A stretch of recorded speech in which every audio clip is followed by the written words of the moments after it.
ನಮಸ್ಕಾರ ಸ್ನೇಹಿತರೆ, welcome back to our channel. Bengaluru ಕನಸುಗಳ ನಗರಿ. ಇಲ್ಲಿ ಸಾವಿರಾರು ಜನ ಬರ್ತಾರೆ ಬದುಕು ಕಟ್ಕೊಳ್ಳೋಕ್ಕೆ ಅಂತ. ಆದರೆ ಆ ಸಿಟಿಯ ಹೊರವಲಯದಲ್ಲಿ ಜನಜಂಗುಳಿ ಇಲ್ಲದ ಇಂಡಸ್ಟ್ರಿಯಲ್ ಏರಿಯಾಗಳಲ್ಲಿ ಕತ್ತಲಾದರೆ ಸಾಕು ಎಂಥವನಿಗೆ ಅದೇ ಜಲ್ಲಿ ಅನಿಸುತ್ತೆ. ಇವತ್ತಿನ ಕತೆ ನಡೆಯೋದು ಬೆಂಗಳೂರಿನ ಅತಿ ಬಳಿಯ ಇಂಡಸ್ಟ್ರಿಯಲ್ ಏರಿಯಾದಲ್ಲಿ. ಅಲ್ಲಿ ಒಂದು ದೊಡ್ಡ ಮೆಡಿಕಲ್ ಟ್ಯಾಬ್ಲೆಟ್ಸ್ ಮ್ಯಾನುಫ್ಯಾಕ್ಚರಿಂಗ್ ಕಂಪನಿ ಇದೆ. ಬಟ್ ಅದರ ಹೆಸರನ್ನು ನಾನು ತಗೊಳ್ಳಲ್ಲ. ಹಗಲು ಹೊತ್ತಿನಲ್ಲಿ ಸಾವಿರಾರು ಮಾತ್ರೆಗಳನ್ನ ತಯಾರಿಸೋ ಈ ಜಾಗದಲ್ಲಿ ರಾತ್ರಿ ಆದರೆ ಸ್ಮಶಾನ ಥರ ಸೈಲೆಂಟ್ ಆಗಿರುತ್ತೆ. ಬನ್ನಿ ಆ ಕತ್ತಲ ರಾತ್ರಿಯ ರಹಸ್ಯವನ್ನು ಭೇದಿಸೋಣ. ಕಿವಿಯಲ್ಲಿ ಹೆಡ್ಫೋನ್ ಹಾಕೊಳ್ಳಿ, ಲೈಟ್ ಆಫ್ ಮಾಡ್ಕೊಳ್ಳಿ, ಕತೆನ ಶುರು ಮಾಡೋಣ. ಅದು 2021. ಸಂಜು ಅನ್ನೋ 24 ವರ್ಷದ ಹುಡುಗ ವೇಟ್ ಕತೆನ ಸ್ಟಾರ್ಟ್ ಮಾಡೋಕ್ಕಿಂತ ಮುಂಚೆ ಎಲ್ಲರೂ ಈ ವಿಡಿಯೋನ ಯಾವ ಊರಿಂದ ಕೂತ್ಕೊಂಡು ನೋಡ್ತಾ ಇದ್ದೀರಾ ಅಂತೇಳಿ ದಯವಿಟ್ಟು ಕಮೆಂಟ್ ಬಾಕ್ಸಲ್ಲಿ ತಿಳಿಸಿ. ಸೊ ದ್ಯಾಟ್ ನಮ್ಮ ಆಡಿಯನ್ಸ್ ಯಾವ ಊರಿಂದ ಕೂತ್ಕೊಂಡು ಈ ವಿಡಿಯೋನ ನೋಡ್ತಾ ಇದ್ದಾರೆ ಅಂತ ನಾವು ಕೂಡ ತಿಳ್ಕೊಬೋದು. ಮತ್ತು ನೆಕ್ಸ್ಟ್ ವಿಡಿಯೋನ ಯಾವ ಊರಿಂದ ಜಾಸ್ತಿ ಕಮೆಂಟ್ ಬಂದಿರುತ್ತೋ ಆ ಊರಿನ ರಿಲೇಟೆಡ್ ಸುತ್ತಮುತ್ತ ನಡೆದಂಥ ಘಟನೆಗಳ ಬಗ್ಗೆ ವಿಡಿಯೋ ಮಾಡೋಕ್ಕೆ ಟ್ರೈ ಮಾಡ್ತೀನಿ. ಇನ್ನು ಕತೆನ ಸ್ಟಾರ್ಟ್ ಮಾಡೋಣ. 2021. ಸಂಜು ಅನ್ನೋ 24 ವರ್ಷದ ಹುಡುಗ ಕೆಲಸ ಹುಡುಕಿಕೊಂಡು ಉತ್ತರ ಕರ್ನಾಟಕದಿಂದ ಬೆಂಗಳೂರಿಗೆ ಬರ್ತಾನೆ. ಡಿಗ್ರಿ ಮುಗಿದಿದೆ, ಆದರೆ ಕೆಲಸ ಸಿಗದೆ ಪರದಾಡ್ತಾ ಇದ್ದ ಸಂಜುಗೆ ಅತ್ತಿ ಬಳಿ ಆ ಫೇಮಸ್ ಮೆಡಿಕಲ್ ಕಂಪನಿಯಲ್ಲಿ ಮೆಡಿಸಿನ್ ಕ್ವಾಲಿಟಿ ಚೆಕ್ಕರ್ ಆಗಿ ಕೆಲಸ ಸಿಗುತ್ತೆ. ಆ ಕಂಪನಿ ನೋಡೋಕ್ಕೆ ಹಾಸ್ಪಿಟಲ್ ಥರನೇ ಇತ್ತು, ಆದರೆ ತುಂಬ ಹಳೆಯದು.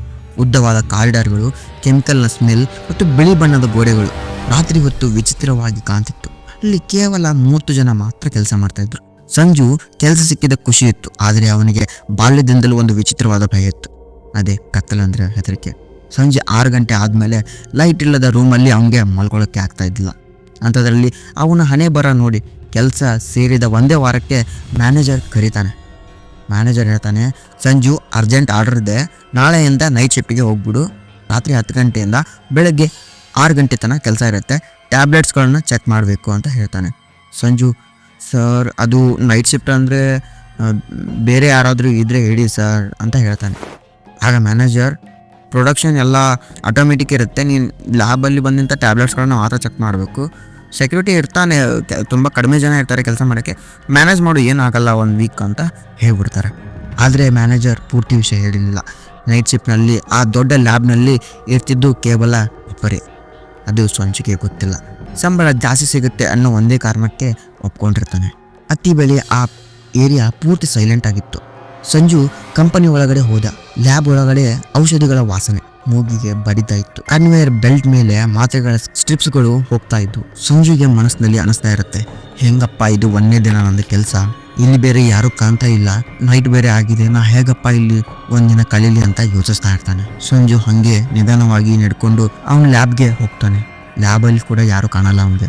ಅಷ್ಟು ದೊಡ್ಡ ಲ್ಯಾಬಲ್ಲಿ ಇವ್ರು ಒಬ್ಬನೇ ಇರ್ತಾನೆ. ಸರಿ ಅಂತ ಹೋಗಿ ಚೇರ್ ಮೇಲೆ ಕೂತ್ಕೋತಾನೆ. ಬಟ್ ಲೈಟ್ಗಳು ಪ್ರಾಪರ್ ಆಗಿ ಹತ್ತಾ ಇರಲ್ಲ, ಬ್ಲಿಂಕ್ ಥರ ಆಗ್ತಾ ಇರುತ್ತೆ ಲೈಟ್ಸ್. ಆದರೆ ಇವನಿಗೆ ಯಾರೋ ಮೂಲೆಯಲ್ಲಿ ಯಾರೋ ನಿಂತ್ಕೊಂಡಿದ್ದಾರೆ, ನನ್ನೇನು ನೋಡ್ತಾ ಇದ್ದಾರೆ ಅಂತ ಅನಿಸ್ತಾ ಇರುತ್ತೆ. ಯಾವಾಗಲೂ ಇವನು ಮುಂದ್ಗಡೆ ನೋಡ್ತಾ ಇದ್ರು, ಹಿಂದ್ಗಡೆ ಯಾರೋ ನಿಂತ್ಕೊಂಡಿದ್ದಾರೆ ಅಂತ ಅವನಿಗೆ ಫೀಲ್ ಆಗ್ತಾ ಇರುತ್ತೆ. ಆದರೆ ಹೆಂಗೋ ಕಷ್ಟಪಟ್ಟು ಇವತ್ತೊಂದು ದಿನ ಕಳೆದ್ರೆ ಆಗುತ್ತೆ ಅಂತೇಳಿ ಕೆಲಸನ ಸ್ಟಾರ್ಟ್ ಮಾಡ್ತಾನೆ. ಸ್ಲೋ ಆಗಿ ಟ್ಯಾಬ್ಲೆಟ್ಸ್ಗಳನ್ನ ಹಾಗೆ ಚೆಕ್ ಮಾಡ್ತಾ ಇರ್ತಾನೆ. ರಾತ್ರಿ 12 ಗಂಟೆ ಆಯಿತು. ಸಂಜುಗೆ ನೀರು ಕುಡಿಬೇಕಂತ ಅನಿಸುತ್ತೆ. ಅಲ್ಲಿ ನೋಡ್ತಾನೆ, ಬಾಟ್ಲಿ ಖಾಲಿ ಆಗಿರುತ್ತೆ. ಫಿಲ್ಟರ್ ವಾಟರ್ ಬಾಟ್ಲು ದೂರ ಇರುತ್ತೆ. ಅದು ಒಂದು ಲ್ಯಾಬಿಂದ ಹೊರಗಡೆ ಸ್ಟೋರ್ ರೂಮ್ ಪಕ್ಕ ಇರುತ್ತೆ. ಅದು ಆ ಕತ್ಲ ಏರಿಯಾ ಇರುತ್ತೆ ಸ್ವಲ್ಪ. ಇವನಿಗೆ ಹೋಗೋಕ್ಕೆ ಭಯ, ಆದರೂ ಧೈರ್ಯ ಪಟ್ಕೊಂಡು ಹೋಗ್ತಾನೆ. ಹೋಗಿ ಇನ್ನೇನೋ ನೀರು ತುಂಬಿಸ್ಕೋತಾ ಇರ್ತಾನೆ. ಪಕ್ಕದ ಸ್ಟೋರ್ ರೂಮಿಂದ ಏನೋ ಒಂಥರ ಬಾಕ್ಸ್ನ ಎತ್ತಿಡೋ ರೀತಿ ಸೌಂಡ್ ಬರುತ್ತೆ. ನೀರು ತುಂಬಿಸ್ತಾ ಇದ್ದವನು ಸಡನ್ನಾಗಿ ಸ್ಟಾಪ್ ಮಾಡಿ ಸ್ಟೋರ್ ರೂಮ್ ಒಳಗಡೆ ಹೋಗ್ತಾನೆ. ಅಲ್ಲಿ ಒಬ್ಬ ವ್ಯಕ್ತಿ ಆ ಬಾಕ್ಸ್ಗಳನ್ನ ಎತ್ತಿಡ್ತಾ ಇರ್ತಾನೆ. ಸಂಜು ಅದನ್ನು ನೋಡಿದಾಗ, ಯಾರು ನೀವು ಅಂತ ಕೇಳ್ತಾನೆ. ಆಗ ಆ ವ್ಯಕ್ತಿ ತಿರುಗ್ತಾನೆ. ಹಂಗೆ ಸುಮಾರು ಒಂದು 35 ವರ್ಷ ಆಗಿರಬೇಕು. ನೋಡೋಕ್ಕೆ ತುಂಬ ಬಡವನ ರೀತಿ ಕಾಣ್ತಾನೆ. ಹಳೆಯ ಬಟ್ಟೆಗಳನ್ನ ಹಾಕೊಂಡಿರ್ತಾನೆ. ಅವನು ತಿರುಗಿ ಇವನಿಗೆ ಕೇಳ್ತಾನೆ, ನೀ ಯಾರು ಅಂತ ಕೇಳ್ತಾನೆ. ಆಗ ಹೇಳ್ತಾನೆ, ನಾನು ಸಂಜು ಅಂತ ಹೊಸ್ದಾಗಿ ಸೇರಿದ್ದೀನಿ, ಇವತ್ತೇ ನನ್ನ ಫಸ್ಟ್ ಕೆಲಸ ಬಂದಿದ್ದೀನಿ. ಆಗ ಹೇಳ್ತಾನೆ, ಓ ಹೌದಾ, ನಾನು ರಮೇಶ್ ಅಂತ ಪ್ಯಾಕಿಂಗ್ ಸೆಕ್ಷನ್ನಲ್ಲಿ ನೈಟ್ ಶಿಫ್ಟಲ್ಲಿ ಕೆಲಸ ಮಾಡ್ತೀನಿ ಅಂತ ಹೇಳ್ತಾನೆ. ಸಂಜುಗೆ ಸಮಾಧಾನ ಆಯಿತು. ಆದರೆ ರಮೇಶ್ ಮುಖದಲ್ಲಿ ಏನೋ ನೋವಿತ್ತು. ಕಣ್ಣುಗಳು ಕಳೆದ ಹಾಗೆ ಕಾಣ್ತಾ ಇತ್ತು. ಅವನ ಮೈ ಬಣ್ಣ ವಿಚಿತ್ರವಾಗಿ ಕಾಣ್ತಾ ಇತ್ತು. ಆದರೆ ಸಂಜುಗೆ ಒಂಥರ ಧೈರ್ಯ ಬಂತು. ಯಾರೋ ನನ್ನ ಜೊತೆ ಇದ್ದಾರಲ್ಲಪ್ಪ, ಅಟ್ಲೀಸ್ಟ್ ಅವ್ರ ಜೊತೆ ಮಾತಾಡಿಕೊಂಡು ನಾನು ಈ ನೈಟ್ನ ತಳ್ಳಿಬಿಡ್ಬೋದಲ್ಲ ಅಂತ ಅನ್ಕೋತಾನೆ. ಸಂಜುಗೆ ಭಯ ಎಲ್ಲ ಹೋಗ್ತು, ಯಾಕಂದರೆ ರಮೇಶ್ ಜೊತೆಗಿದ್ದಾನಲ್ಲ ಅಂತೇಳಿ. ಆದರೆ ರಮೇಶ್ ನಡವಳಿಕೆ ತುಂಬಾ ವಿಚಿತ್ರವಾಗಿತ್ತು. ಅವನಿಗೆ ಕೆಲಸ ಅಂದರೆ ಹುಚ್ಚು. ಸುಮ್ಮನೆ ಕೂತ್ಕೋತಾ ಇದ್ದಿಲ್ಲ, ಯಾವಾಗಲೂ ಕೆಲಸ ಮಾಡ್ತಾನೇ ಇರೋನು. ಊಟದ ಸಮಯಕ್ಕೆ ಸಂಜು ಊಟಕ್ಕೆ ಬಾ ಅಂತ ಕರಿತಾನೆ, ಬಟ್ ರಮೇಶ್ ಬರಲ್ಲ.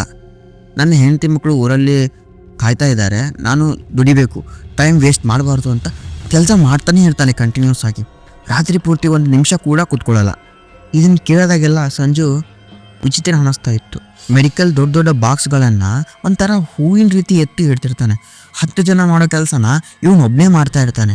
ಸಂಜುಗೆ ಸ್ವಲ್ಪ ಸ್ಟ್ರೇಂಜ್ ಅನ್ನಿಸ್ತು. ಮೋಸ್ಟ್ಲಿ ಹಳೆ ಬರಲ್ಲ, ಆ ಥರ ಶಕ್ತಿ ಇರ್ಬೋದೇನೋ ಅಂಥೇಳಿ ಇವನು ಸುಮ್ಮನೆ ತನ್ನ ಕೆಲಸನ ಮಾಡ್ತಾ ಇರ್ತಾನೆ. ಆ ವ್ಯಕ್ತಿ ಸಂಜುಗೆ ಯಾವಾಗಲೂ ಹೇಳ್ತಾ ಇರ್ತಾನೆ, ಯಾವಾಗಲೂ ತನ್ನ ಬಡತನದ ಬಗ್ಗೆನೇ ಹೇಳ್ತಾ ಇರ್ತಾನೆ.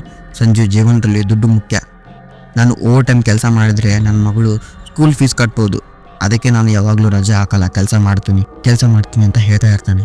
ಒಂದು ರಾತ್ರಿ ಅಂತೂ ರಮೇಶ್ ಆ ಕತ್ತಲಲ್ಲಿ ನಿಂತ್ಕೊಂಡು ಒಬ್ಬನೇ ಆತಿರ್ತಾನೆ.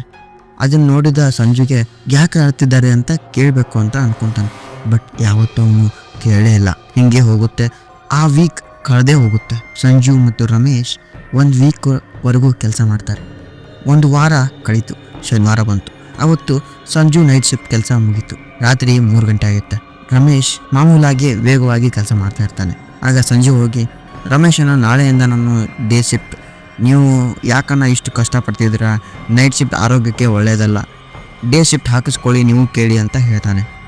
ಆಗ ರಮೇಶ್ ಸಂಜು ಕಡೆ ನೋಡಿದ. ಅವನ ಮುಖದಲ್ಲಿ ಯಾವುದೇ ದಣಿವಾಗಿರೋ ಭಾವನೆನೇ ಇರಲ್ಲ.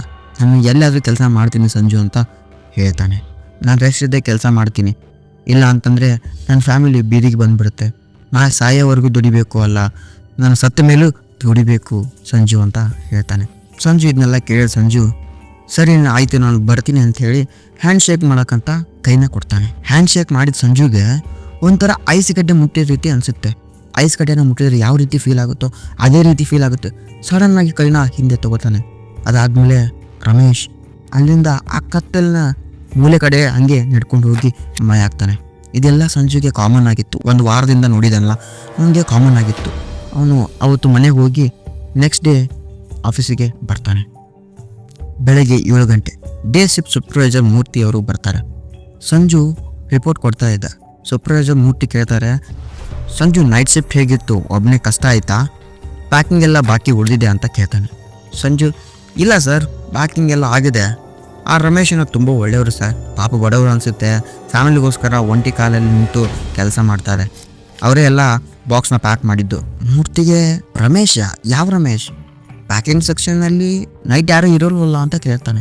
ಆಗ ಸಂಜು ಏನು ಸರ್ ತಮಾಷೆ ಮಾಡ್ತಿದ್ದೀರಾ, ನನ್ನ ಜೊತೆ 1 ವಾರ ಕೆಲಸ ಮಾಡಿದ್ರು, ಓವರ್ ಟೈಮ್ ಮಾಡಿ ಮಗಳ ಸ್ಕೂಲ್ ಫೀಸ್ ಕಟ್ಟಬೇಕು ಅಂತ ಹೇಳ್ತಾ ಇದ್ರು. ಮೂರ್ತಿ ಮುಖ ಬೆವರಕ್ಕೆ ಶುರುವಾಗುತ್ತೆ. ಅವರು ಸಂಜು ಪಕ್ಕಕ್ಕೆ ಕರೀತಾರೆ. ಸಂಜು ನೀನು ಹೇಳ್ತಿರೋದು ಆ ಪ್ಯಾಕಿಂಗ್ ಸೆಕ್ಷನಲ್ಲಿ ರಮೇಶ್ ಬಗ್ಗೆನಾ? ಹೌದು ಸರ್ ಅಂತ ಹೇಳ್ತಾನೆ. ಆಗ ಸೂಪರ್ವೈಸರ್ ಮೂರ್ತಿ, ಸಂಜು ಆ ರಮೇಶ್ ತೀರ್ಕೊಂಡು 6 ತಿಂಗಳಾಗಿದೆ. ಸಂಜುಗೆ ಮೈಯೆಲ್ಲ ನಡಗೋಕೆ ಸ್ಟಾರ್ಟ್ ಆಗುತ್ತೆ. ಏನು ಹೇಳ್ತಾ ಇದ್ದೀರಾ ಸರ್? ಸೂಪರ್ವೈಸರ್ ಹೇಳ್ತಾನೆ, ಹೌದು ಸಂಜು, ರಮೇಶ್ ತುಂಬ ಬಡವರಾಗಿದ್ದರು, ಬಟ್ ಈ ಕಂಪ್ನಿಯಲ್ಲಿ ಡಬಲ್ ಶಿಫ್ಟ್ ಓವರ್ ಟೈಮ್ ಅಂತ ವಿಪರೀತ ಕೆಲಸ ಮಾಡ್ತಾಯಿದ್ರು.